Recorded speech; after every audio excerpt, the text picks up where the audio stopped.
you think communicators are missing opportunities if they don't have conversion activities or call to actions planned in their campaigns?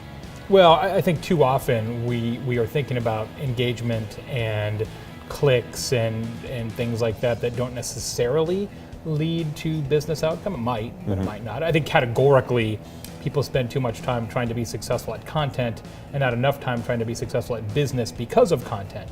That being said, though, there's no doubt that there's some businesses where tracking that relationship between content and sales is not easy. It's actually much easier in business to business because you have insight into the purchase process. Right? You know when somebody buys, I got to fill out paperwork or talk to a salesperson, right? If you're selling steam whistle beer and you've got some sort of content execution, like I don't know necessarily who read this blog post and whether that generated beer sales. You can run some correlation studies on that, but it's difficult to point to it exactly. So to some degree, it depends on the business. How do you think companies who don't have dedicated resources can create that branded content?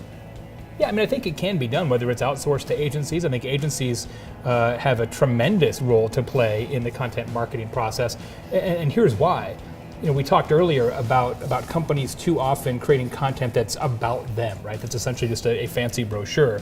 Agencies can really help with that because they have enough distance that they can see that marketing sideways opportunity and say, okay, here's content that is relevant to your customers but isn't necessarily about your products. And sometimes people who work inside the company are so close to it that it's hard for them to have that kind of distance. Should they be mapping out their brand story first before going into a content strategy?